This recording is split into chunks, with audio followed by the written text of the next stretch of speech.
Assalamualaikum warahmatullahi wabarakatuh. Alhamdulillahi rabbil alamin. Wassalatu wassalamu ala asrafil anbiya'i wal mursalin wa ala alihi wa ashabihi wa man tabi'ahu bi ihsanin ila yaumiddin.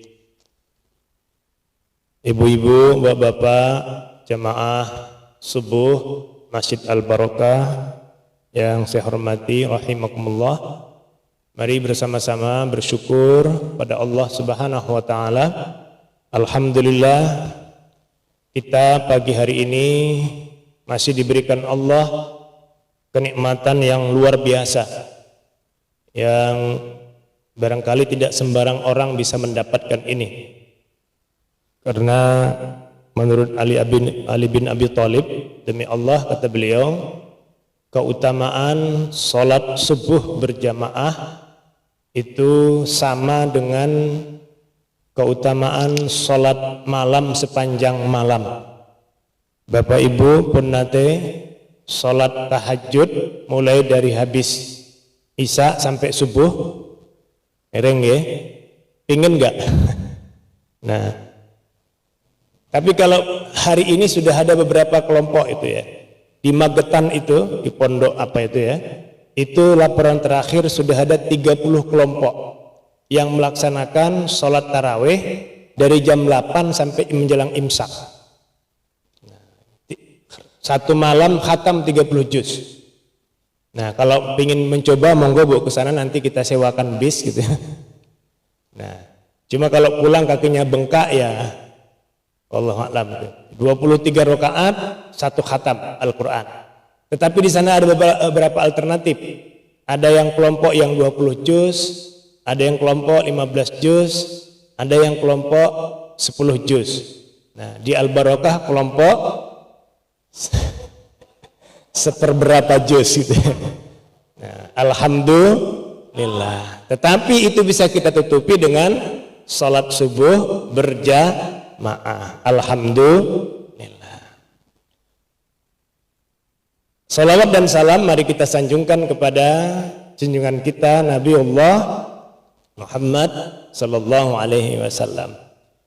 Ibu-ibu, bapak yang saya hormati, di beberapa masjid yang saya lihat begitu ya, itu memang masjidnya kalau tarawih itu penuh Bapak Ibu gitu ya. Hari-hari pertama ya. Jadi hari kedua, ketiga, keempat ya sudah, tapi penuh juga gitu. Ya karena memang shopnya jarang. Ya kalau umpamanya dirapet ke ya mungkin tinggal satu shop gitu ya. Nah, ini sebetulnya kadang-kadang kita bingung juga gitu ya. Ini mungkin COVID-19 sudah mulai senyum-senyum gitu. Karena meski dia sudah berangsur pergi tapi fitnahnya masih tetap. Nah, jadi ternyata bubar ke jamaah itu lebih gampang daripada menghimpun kembali.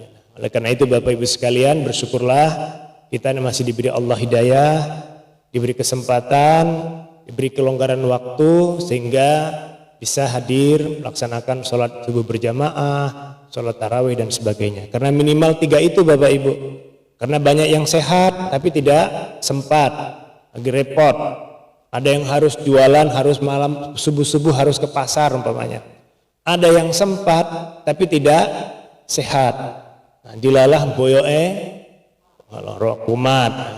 Janjinya ya sempat longgar waktunya tapi wis meriang. Nah, ada yang sehat, ada yang sempat tetapi males karena nggak dapat hidayah gitu. Nah, ini yang, tapi kalau sudah 3 ini insya Allah ya minimal 3 itu kita mohon kepada Allah Subhanahu wa taala agar ketiga nikmat itu bisa kita rawat gitu ya.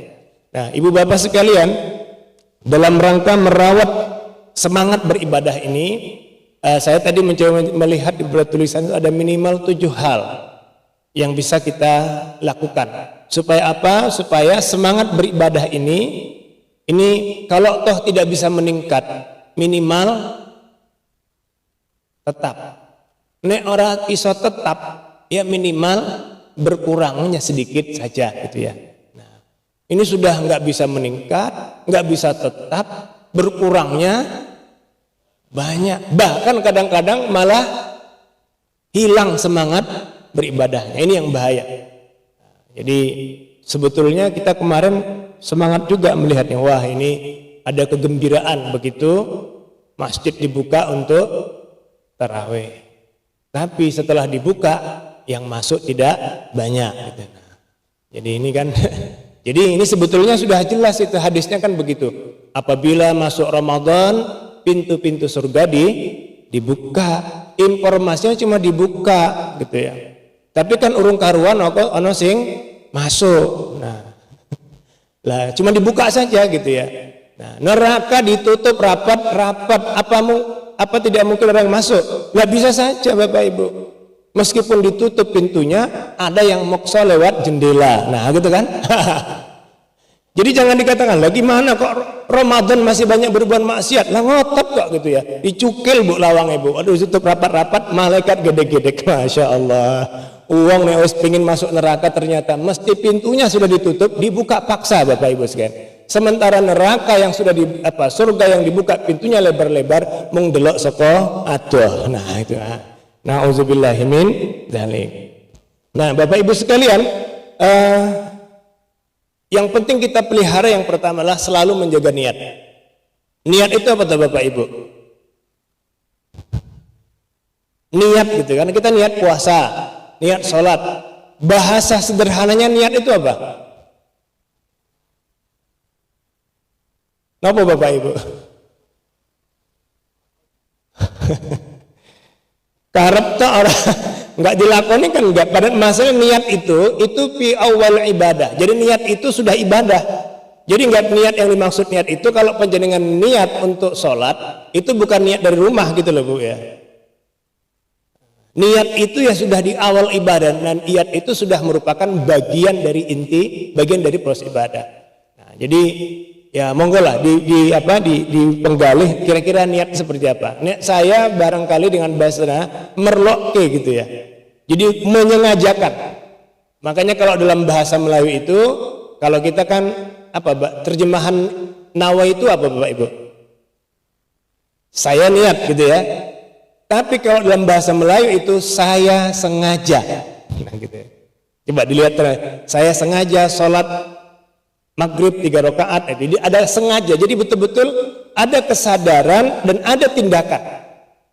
Tidak kesadaran tok, tapi sudah mulai tindakan. Nah jadi diniatkan betul, dijaga ini. Ya monggo kita niatkan Bapak Ibu sekalian untuk kita jaga betul. Ya untuk ibadah-ibadah yang rutin semacam ini kita sempatkan, kita perlukan gitu ya. Jangan hanya ya kalau sempat gitu, tapi disempatkan. Beribadah jangan menunggu sempat, tapi disempatkan. Gitu. Kira-kira begitu Bapak Ibu ya. Kenapa dalam hadis dikatakan in ahsana ahadakum islamahu fakun hasanati ba'duha ya. Ini otang masalahnya, ini nggak begitu kelihatan. Fakullu hasanatin ya'lamuha tuktabu lahu bi ashrin amsalha ila 700 di'fin wa kullu syai'atin ya'lamuha taktubu lahu bimithliha. Nah, jika salah seorang di antara kalian telah memperindah Islamnya ya, berupaya untuk merloke tadi itu, untuk menyengajakan, untuk menyempatkan, meskipun dalam waktu yang sangat sempit, tapi disempat-sempatkan begitu, maka setiap kebaikan yang diamalkan akan dicatat baginya 10 kali lipat sampai 700 kali lipat. Nah, jadi ini bedanya amal yang disempatke, amal bukan amal yang sak sempate. Nah, bukan amal sak kobere, tapi amal yang di ya pinter Ibu itu ya. Ini pahalanya bisa 10 bahkan sampai 700 kali lipat. Gitu ya. Dan setiap kejelekan yang dikerjakan akan dicatat baginya hanya 1 kejelekan saja. Jadi kalau karena orang yang sudah niat baik gitu ya. Sudah niat baik tapi kadang-kadang ya kepleset juga gitu ya. Itu biasanya cuma dibalas 1 kali. Nah, jadi Allah itu maha pemaaf, maha pengampun ya. Tapi kalau barangkali yang dikulinake ya wallahu a'lam bishawab ya. Kemudian yang kedua, supaya ibadah kita ini bisa ajab, bisa istiqomah, bisa langgeng, itu biasakan beribadah berdasarkan ilmu. Nah, jadi kita ngerti betul ilmunya.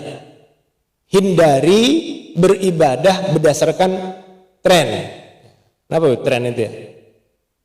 Berdasarkan musiman. Jadi jangan sampai kita lagi orang musim ibadah, kita ikut ibadah. Nah, bukan karena musimnya, tapi karena memang paham. Nah, dipelajari, monggo. Ini pentingnya majelis ilmu. Jadi orang yang sudah berilmu pun itu terkadang-kadang belum bisa beramal. Nah, sementara ada orang yang sudah beramal tapi kadang-kadang belum berilmu. Ini kira-kira saya pundi Bapak Ibu sekalian. Saya ingkang kagungan ilmu belum mengamalkan, tapi ada orang yang mengamalkan tapi nggak punya ilmu. Bagus mana Bapak Ibu? Kalau jawabannya mungkin rada emosi gitu, nek aku mending amal orang dua ilmu. Percuma dua ilmu orang dua amal. Tapi kalau menurut saya sebaliknya Bapak Ibu, mendingan berilmu tapi belum beramal daripada beramal belum berilmu. Kalau dia sudah berilmu kan belum beramal, masih ada peluang dia untuk beramal karena sudah ngerti.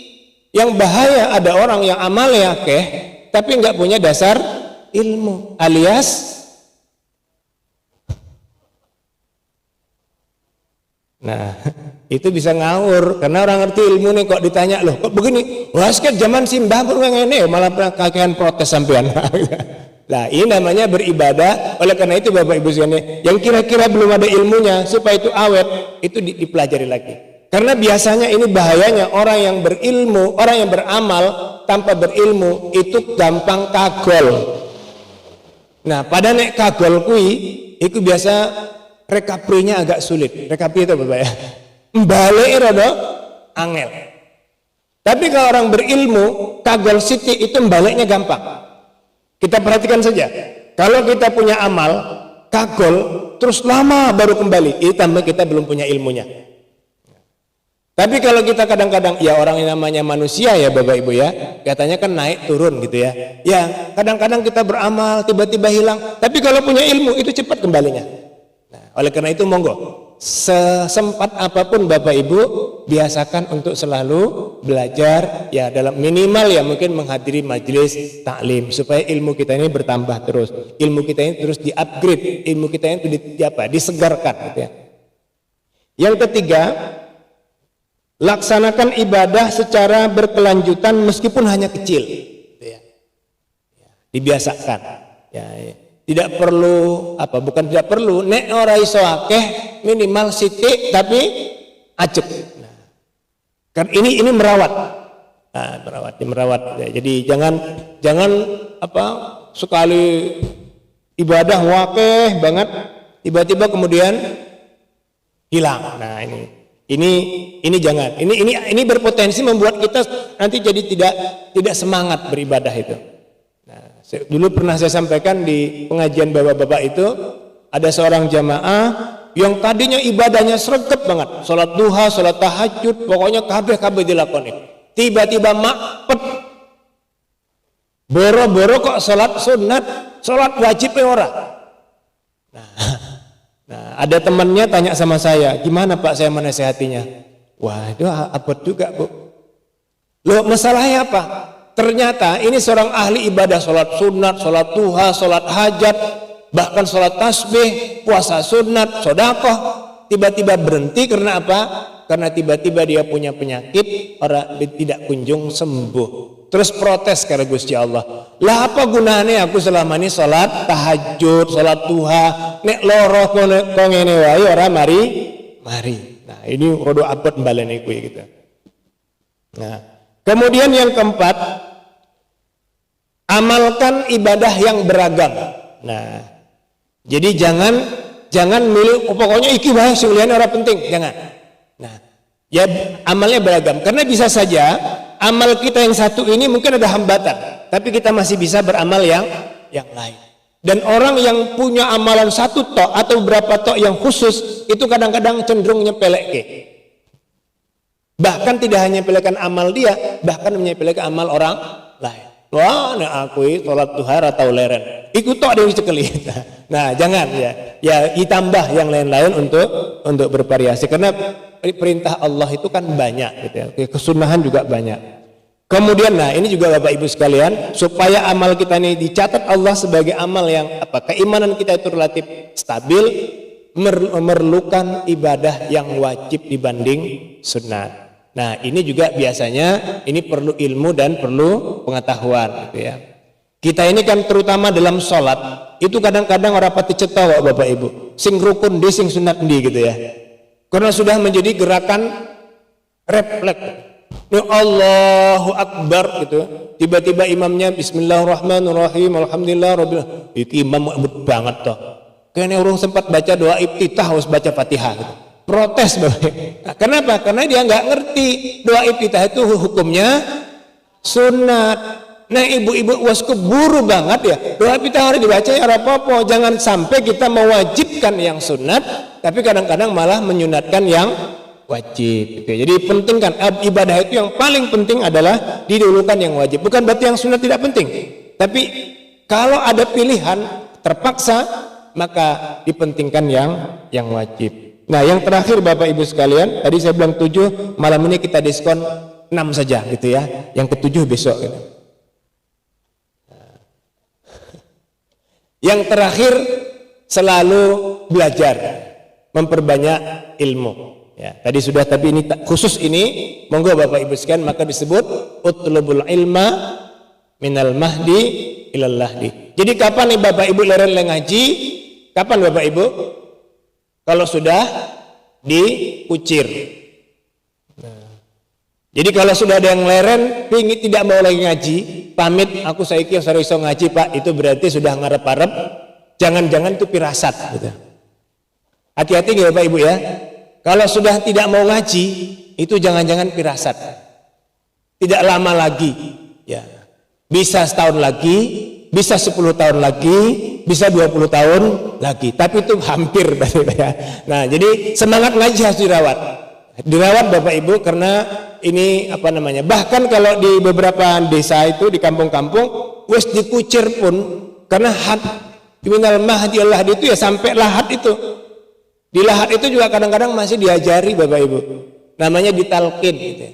Hai pulan, nanti kalau datang ono makhluk yang sangat tinggi, awak ikutin dhuwur, bawa pecut, ditanya, kamu jangan takut, itu adalah makhluk Allah gitu. Nah, ini masih diulang Bapak Ibu sekalian. Mudah-mudahan nanti ya kita termasuk yang diulang nanti sampai, kalau memang semangat belajarnya kita rawat gitu ya. Nah, monggo Bapak Ibu sekalian, insya Allah kalau ke-6 tadi kita jaga, insya Allah jamaah tidak berkurang lagi gitu ya. Nah, saya sawang-sawang ini kok rano wajah-wajah baru gitu ya. Ya walaupun pakai masker, karena sudah sering ketemu, tandanya saya kenal meskipun pakai masker itu tidak ada yang pangling gitu ya. Nah jadi ya di atas masih dipakai nggak Mas taraweh? Masih ada yang di atas? Oh iya. Ya kalau enggak besok masjidnya kita potong saja, kita perkecil karena sudah tidak dibutuhkan lagi untuk tempat sholat gitu ya. Nah gitu kan, karena katanya mau perluas rel kereta api, jadi ada yang wah gimana Pak masjid tambah kecil, rapopo kecil wes muat karena jamaah cuman sedikit gitu ya. Terima kasih Bapak Ibu sekalian, lebih kurang mohon maaf. Billahi taufiq wa hidayah wa ridha wal inayah. Assalamualaikum warahmatullahi wabarakatuh.